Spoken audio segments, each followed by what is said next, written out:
السلام علیکم ورحمۃ اللہ وبرکاتہ۔ محترم ناظرین، اس سے پہلے میں نے ایک ویڈیو میں یہ مسئلہ بیان کیا تھا کہ زکوٰۃ کس پر لازم ہے۔ زکوٰۃ کا نصاب میں نے بیان کیا تھا، وہ لنک میں نے ڈسکرپشن میں دیا ہوا ہے، آپ وہ ویڈیو دیکھ سکتے ہیں۔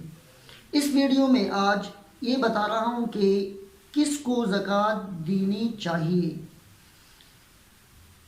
تو مختصراً یہ بات کہ جس کے پاس 7.5 تولے سونا نہ ہو، اسی طرح 52.5 تولے چاندی نہ ہو، اسی طرح 52.5 تولے چاندی کی قیمت نہ ہو جو کہ تقریباً 80,000 روپے بنتی ہے، یا ضرورت سے زیادہ اتنا سامان نہ ہو جس کی قیمت 80,000 روپے بنتی ہے، یا سامانی تجارت نہ ہو جس کی قیمت فروخت 80,000 روپے یعنی 52.5 تولے چاندی کی قیمت بنتی ہے، تو یہ شخص چاہے مرد ہو چاہے عورت ہو، یہ غریب ہے، ان کو زکوٰۃ دی جا سکتی ہے۔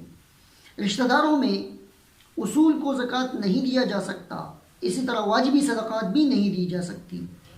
اصول وہ رشتے ہیں جن سے انسان پیدا ہوا ہے، جیسے ماں باپ ہو، دادا دادی، نانا نانی، اس طرح اوپر چڑھتے جائے جتنے بھی ہیں۔ اور فروع کو بھی کوئی واجبی صدقات یا زکوٰۃ نہیں دی سکتا۔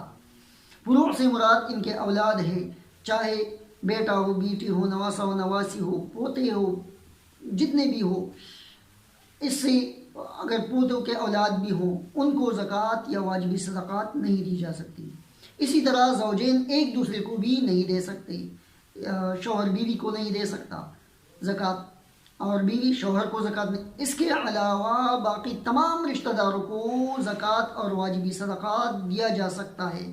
بھائی بھائی کو دے سکتا ہے، بھائی بہن کو بھی دے سکتا ہے، ساس اپنے داماد کو بھی دے سکتی ہے زکوٰۃ، داماد ساس کو بھی دے سکتا ہے، سسر کو بھی دے سکتا ہے، جتنے بھی رشتے ہیں ان تمام کو زکوٰۃ اور واجبی صدقات دیا جا سکتا ہے۔ یہ زکوٰۃ کے مصارف میں شامل ہے، بشرط یہ کہ جو میں نے نصاب بیان کیا ہے ان کے پاس اس میں سے کوئی چیز موجود نہ ہو۔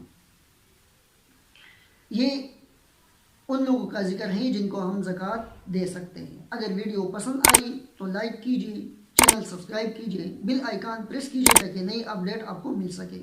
وما علینا الا البلاغ المبین۔